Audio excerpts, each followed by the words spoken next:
What I noticed in the very early days of that period of madness, the madness of grief, was that the relief always came in the form of a brief connection with nature. Just sitting outside, the morning sun on my face, a mug of hot tea in my hands, the birdsong around me, and everything just felt okay for a moment. Just a moment of relief. Most of us are feeling powerless against the rapid decline of nature. But what if rewilding isn't just an environmental effort, but a deeply healing act of love for the living world? In this episode, I interview Ben Goldsmith, who shares how transforming his land after tragedy became a love letter to his daughter, and how that choice sparked an extraordinary comeback for wildlife, wetlands, and wild places. We explore how rewilding can restore biodiversity, support climate resilience, and even create new economic value for landowners and community. Ben also breaks down what individuals can do, whether that's supporting local nature groups, influencing workplace decisions, or stewarding even a little piece of land with some native plants. If you've been craving a more hopeful vision of the future, this conversation offers one. That nature can recover and that we can be part of that recovery. And in being part of the recovery, a part of us recovers as well. I hope you loved the episode as much as I did. All right. Hi, Ben. Welcome to Eros Earth. Thanks so much for having me on the podcast, Megan. I really appreciate it. I am so glad you're here. I first met you, and for anyone listening, Ben, at your amazing farm that you've rewilded in the UK. And I felt so inspired, and it launched this whole journey into rewilding for me. Maybe we just start there. Let's talk about your farm.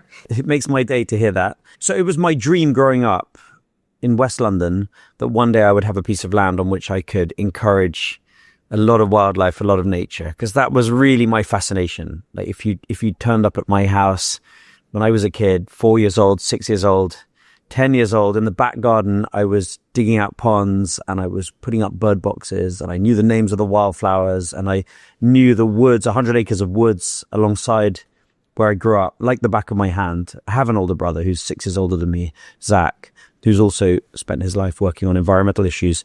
It was a huge inspiration for me because he kind of made it cool to continue loving nature and wildlife into my teenage years and into my adulthood.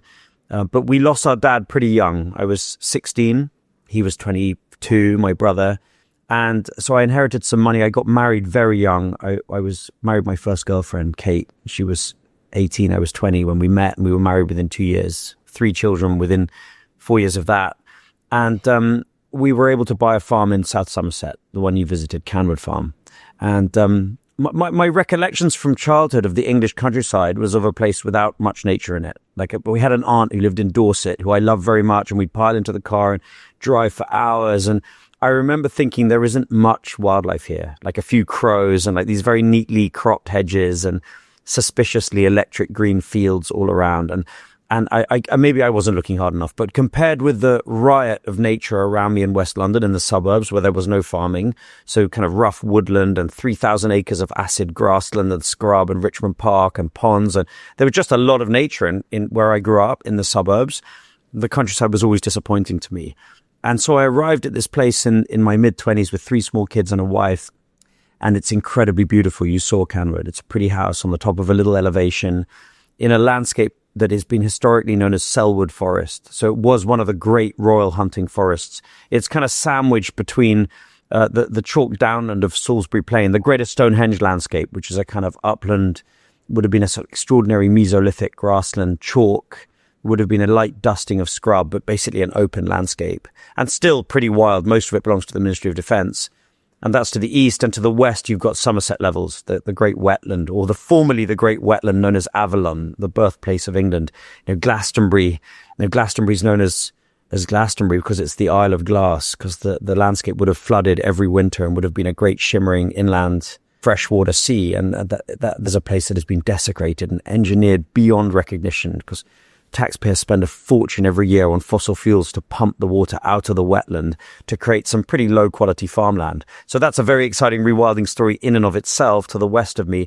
But Selwood Forest was converted to farmland in the 19th century. So that kind of very English lattice work of neat green fields and hedges. And I arrived there, and it was a bit rougher edged than the neighbouring farms because my predecessors at Canwood were keen on nature, but I wanted much more nature there. I wanted to create tremendous abundance and diversity of wildlife. I wanted to hear bird song so intense in spring that I'd feel it in my bones.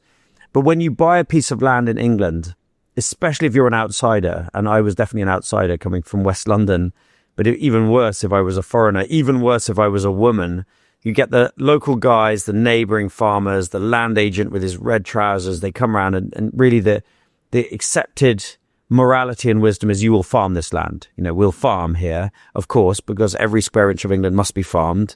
But we'll allow you a few acres at one end to plant your trees and dig your ponds.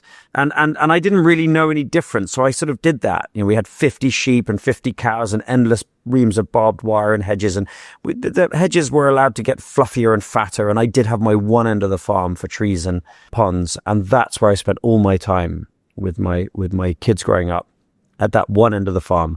And I tried to make the farm business work. But Selwood Forest was maintained as kind of manorial wastes or as a royal hunting chase for centuries because it's not very good farmland. It wasn't worth the manpower to turn it into farmland. Not until the arrival of steam machinery and then European Union farm subsidies did anyone bother. So trying to make a proper farm business there is sort of, with retrospect, a bit of a joke.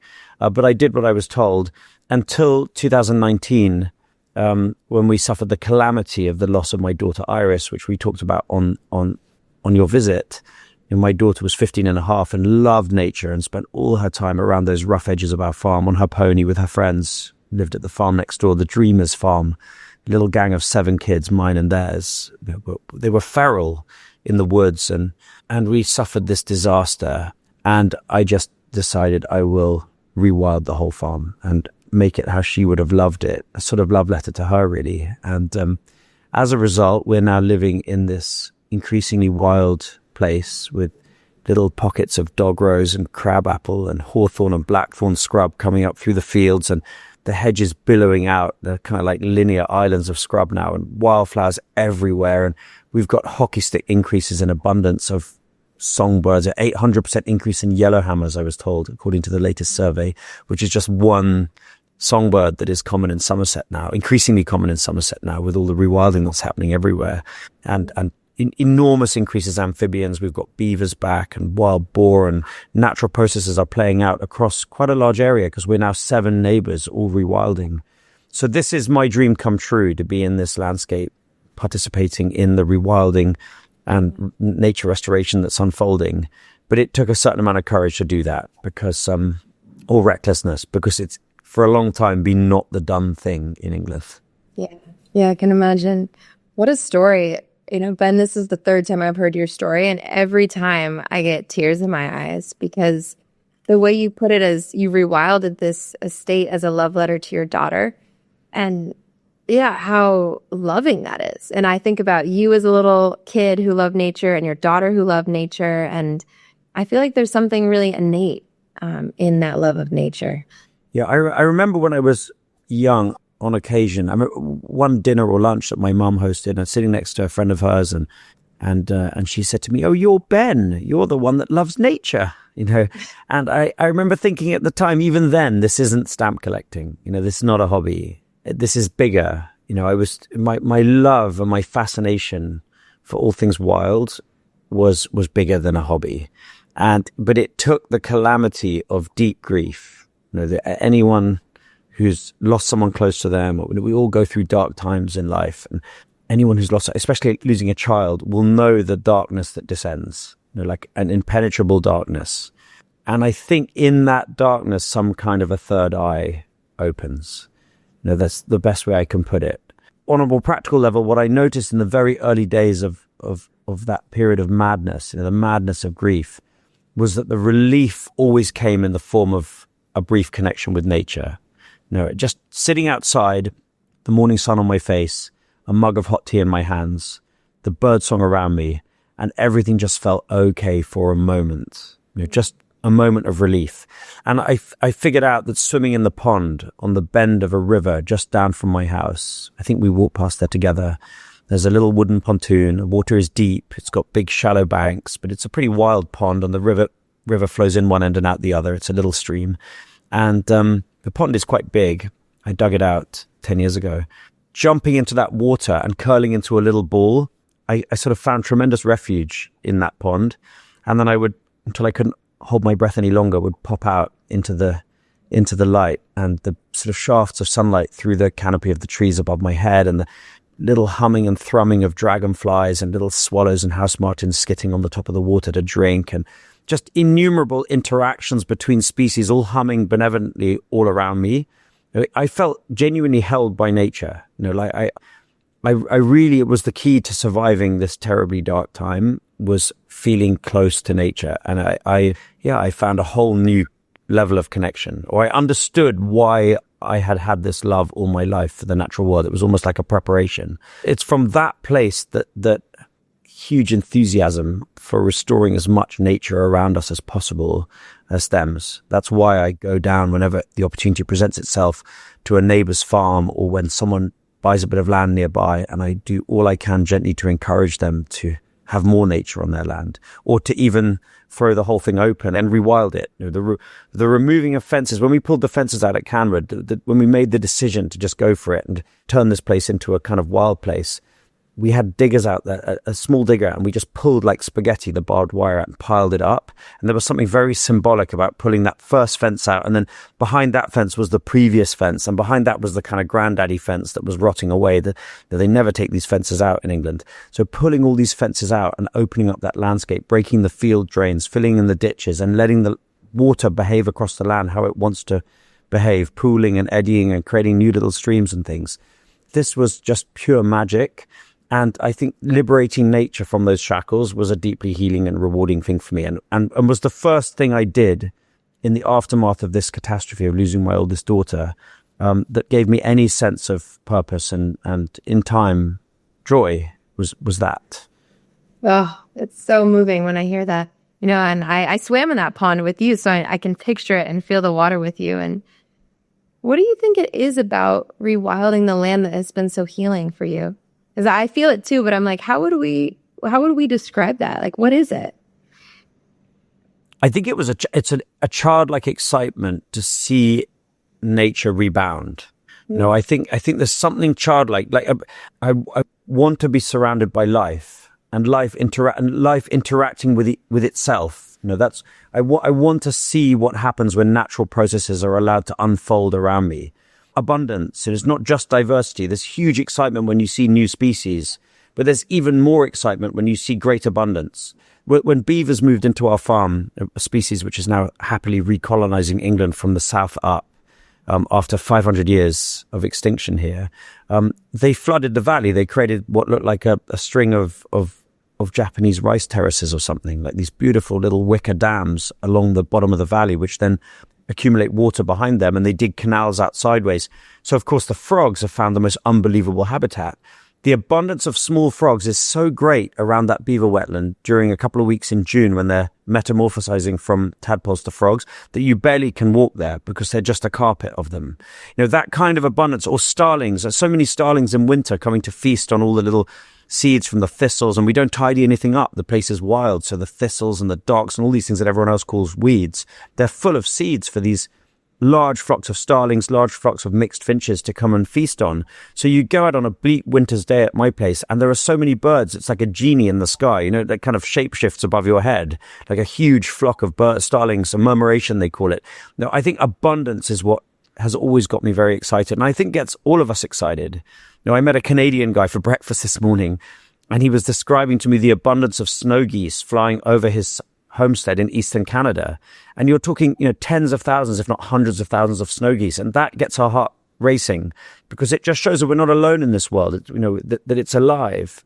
And so I think that's the magic of rewilding is restoring an abundance that hasn't been known for 2 or 3 human generations. If you read eyewitness accounts from the British Isles in the late 18th century, early 19th century, there's one naturalist, no relation, called Oliver Goldsmith, who described unbelievable abundance in our seas, huge shoals of herring, 10 miles by 10 miles, harried on all sides by bluefin tuna and different kinds of sharks and whales and dolphins. the skies just teeming with seabirds plunging down to catch the fish, and the other eyewitness accounts of the 7 estuaries so full of migrating eels that it was as if there was no water, only eels. The abundance, and we've lost all of that. Now, there's one statistic that I think is staggering. The British have been meticulous in keeping records of catches and what they've killed and what they've eaten and so on, going way back to medieval banqueting menus. Well, there's one river in Scotland called the River Tweed, and it's a famous salmon river, or at least it was. So the salmon catch on the River Tweed in 1822 was 1,000 times greater than the salmon catch on that same river in 1922. And the salmon catch on that river, the River Tweed in 1922, was 1,000 times greater than the salmon catch across all of the British Isles in all of the rivers in 2022. So we're talking about a decimation of abundance. But what we know is that rewilding can restore that abundance, and very quickly. Now, nature is this relentless force. Life's yearning for itself, unbelievable recovery. I went to Mumbai not so long ago, and I was told that this city, this is a bit of a detour, but this city it's second only to Miami in terms of the number of Art Deco buildings. So the whole, Juhu Beach and Versova and Bandra, got these amazing Art Deco houses, and sometimes they get passed from one generation to the next, and the next generation they fall out with each other on what to do with this house, and the house then gets effectively abandoned while the family squabbles over it. And you look up and see some of these abandoned Art Deco buildings, and there are literally fig trees growing out the upper windows and through the roof. Like, nature recovers incredibly fast in all circumstances, and rewilding is simply about restoring natural processes to enable that abundance to return. And that's what we're witnessing in our part of Somerset. And it's incredibly exciting. And it's not just our part of Somerset. It's happening on the less productive areas in Great Britain, north, south, east, west, because we don't have farm subsidies anymore, thank God. So there is no more opioid drip of free money from the state on the condition that you manage your land for food production. So land which is good for food production is still being used to produce food. 85% of the food comes from just 20% of the land. But most of the land in this country, the landscapes you've heard of, Dartmoor, the Lake District, the Pennines, Bodmin, Exmoor, these landscapes are not productive landscapes. And they're really much better off prioritizing nature and all the services that nature provides to us, the natural flood management, the storage and purification of water, the sequestration of carbon, the rebuilding of natural abundance, and the enrichment of our souls, and of our lives. We need these wild places. And farmers are now being incentivized to do that on landscapes that are less productive. So it's happening. Rewilding is happening. I think we are becoming among the leaders in the world in terms of rewilding in this country. And that's a really exciting thing for me. I've dreamed of this as a child. I refused to accept this idea that we would not have wildlife in Britain. That if you're British and you want to see wildlife, go to Africa, go to India, go to across the channel and go to Europe somewhere. No, I refuse to believe that. We can very much have wildlife here, and we can weave wild nature through the fabric of our lives, even in a very densely populated, intensively farmed, heavily developed country like ours. Look at the Netherlands. They've got more wolves than Norway. I mean, it's insane. That's wild. Your enthusiasm for rewilding, it feels like cool air on a hot day. I just love hearing your enthusiasm so much because it gives me hope.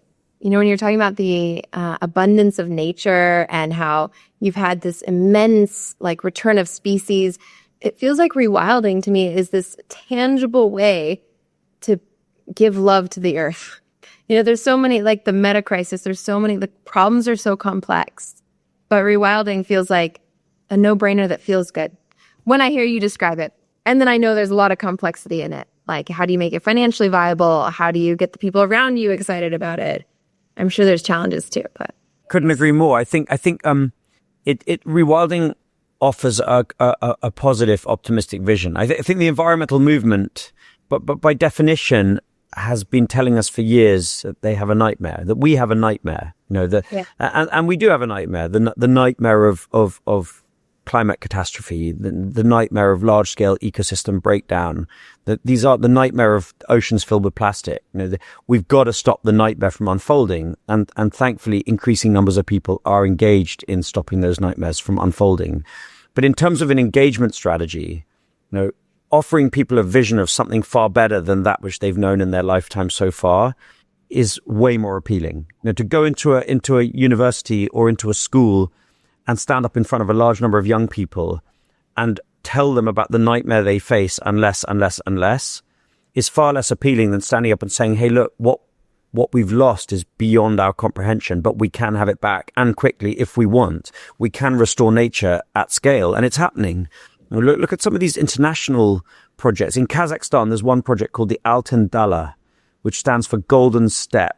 This is a grassland the size of Germany. It's enormous, and it was degraded beyond belief by the Soviets, who tried to convert it into an industrial agricultural landscape without success. And by 1995, there were just 30,000 saiga antelope left. Those are those antelope that have the weird rounded noses. They move incredibly fast because historically, until quite recently, maybe the late 19th century, they were hunted on those grasslands by cheetah. And the saiga antelope are now up to 4 million. Now, the numbers have recovered dramatically since the Altyn Dala restoration project began. It won the Earthshot Prize last year, or in 2024. And they're planning to restore wild ass and wild Bactrian camels alongside the saiga, which now number in the millions and are migrating along their traditional migrating paths. They want to bring back cheetahs there. The leopards are coming back. Wolves are coming back. Like it really does. It doesn't take that much. Nature wants to recover. So I think it's a much more positive vision to give to people. And I think it's a good way to lead people to the obvious conclusion that we've also got to prevent the nightmares from happening. We've also got to turn off the spigot on single-use plastics. We've got to turn off the spigot on carbon dioxide pollution into the atmosphere. We've got to do all these other things. But I think rewilding, it offers fast and big results, and it's not expensive. From the perspective of governments looking to unlock nature recovery across 30% or more of their land. World's governments came together in Montreal in 2021 and agreed the Kunming-Montreal Protocol, which said 30 by 30% of our land and 30% of our sea by 2030. Well, for governments that want to unlock it, it doesn't cost that much. And similarly, for philanthropists who want to do great things, small amounts of money can unlock dramatic change. Yeah. But I think that the big prize is an economic prize. You need the love of nature, obviously, to be at the forefront. We need on a emotional, spiritual level, we need to foster a much greater sense of connection between people and nature. And that's happening. You walk into a bookstore, you walk into a bookstore, Waterstones, and look at the books for sale. There's so many nature books. The whole tables of nature books at the very front of the doorway. Open up any magazine or newspaper. People are increasingly yearning for greater connection with nature. Everyone's got a mindfulness app on their phone. People are wild swimming. To my mind, it's happening all over the world. People are extremely enthusiastic about greater connection with nature and therefore with recovery of nature. So we need that cultural or that spiritual shift to unfold. But in parallel, we need an economic shift, a much more crude, cost-benefit analysis, because that is how the world works. And nature is the mother of all infrastructure, and yet we don't pay for it. We value nature at zero in all of our decision making. And there's the beginnings of a recognition of the importance of nature. Look at some of these figures from the World Bank that says 50% of global GDP is entirely dependent on nature. I mean, how the hell do they come up with 50%? Obviously 100% of everything we have, everything we do, everything we love is entirely dependent upon the natural world. It's the mother of all infrastructure. So how do we get the world economy to pay for nature? And we've done this in other ways. Look at student accommodation. The UK needed more student accommodation. Government creates a framework. Private investors then invest in student accommodation because they will make an investment return from that. Same with bridges or toll roads or public-private partnership hospitals. Infrastructure is a very well understood asset class for investors. And often it operates within a framework laid down by governments who've decided we need this stuff, but we want the private sector to pay for it. And it's only reasonable to expect the private sector to receive an investment return from that. You think pension funds in London, City of London, managing, I think, 5 trillion. They need a return because that 5 trillion is there to produce pensions for pensioners. So they have to invest in stuff that's going to produce an investment return. So how do we get those pension funds and other institutions to put money into nature recovery in the expectation of receiving an investment return? Because if we can do that, then we solve the lack of funding. That's the big issue. And how do we do it? I want to know. So by understanding and quantifying the benefits that nature provides to society. So, for example, flooding is exacerbated, it's made much worse if you clear nature from hills higher up the catchment. If you fill the Pennines with sheep, you ultimately end up with a landscape that has no wetlands, no trees, no scrub, where the streams and rivers have been canalized and straightened, so that when it rains, instead of having a big, giant, landscape scale natural sponge, you've got a wash basin, and the water is just funneled straight out of that landscape, and immediately Sheffield and the surrounding towns flood. So if you can incentivize landowners in the Pennines, which is a national park, to reduce the number of sheep, or even better, to switch away from non-native sheep to native hardy cattle and perhaps some pigs. And if you incentivize them to rewiggle their streams and rivers and restore their wetlands and rebuild ponds and allow scrub and trees and mosaics of natural habitat, of wetlands and woodlands to restore themselves on those hills, you create an extraordinary sponge, which then holds water back and protects much more valuable land and assets downstream from flooding. So that's called natural flood management. There's now a market for that. So private sector interests and also local authorities and the Environment Agency, which in this country is responsible for protecting us from flooding, are now directly paying landowners, groups of landowners in sensitive parts of the catchment, to do these whole of catchment restorations in order to hold water higher up in the catchment and to slow the flow and thereby reduce the intensity and frequency of flooding. So natural flood management is one such example where you can visualize a future in which nature has an economic value because it protects us from flooding.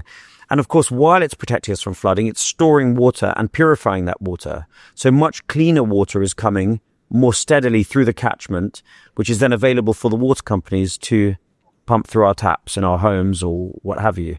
That also has a value. So mitigation of pollution. While these sponge landscapes are protecting us from flooding, the water is also being purified. And that water has economic value. Water companies have to produce clean water to run through our taps. And so there are now markets growing up around the world in nitrate and phosphate mitigation, pollution mitigation. Then there's carbon. Healthy, natural wild landscapes sequester carbon.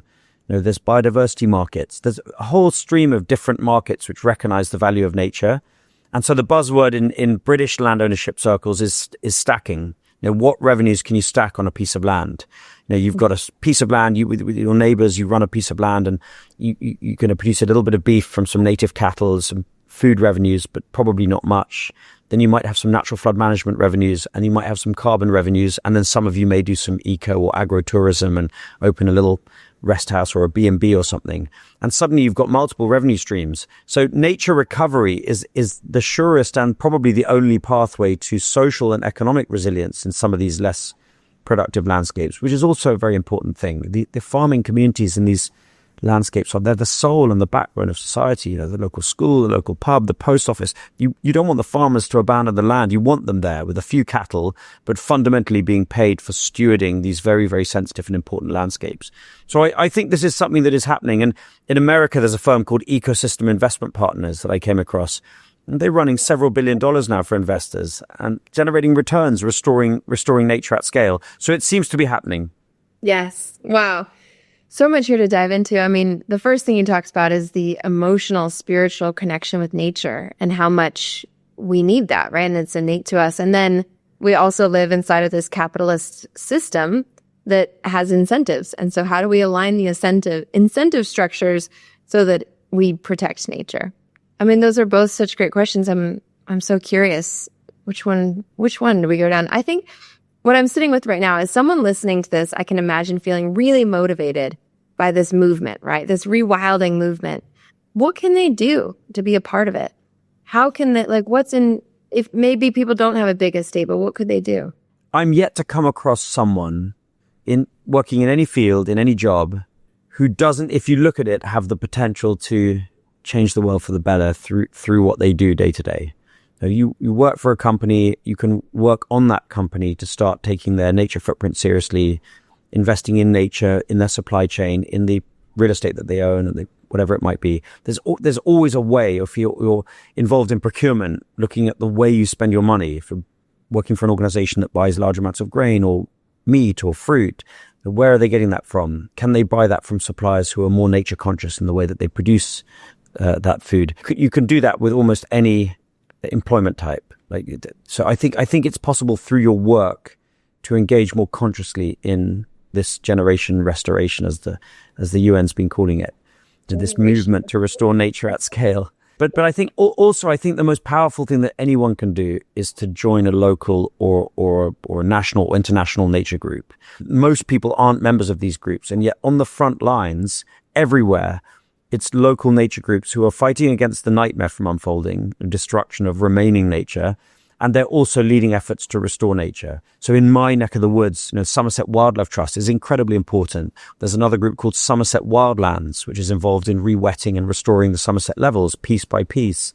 The Wiltshire Wildlife Trust just to my east. So these kinds of groups at a national level, the National Trust, the Royal Society for the Protection of Birds, the internationally African parks, the Altin Dala project in Kazakhstan.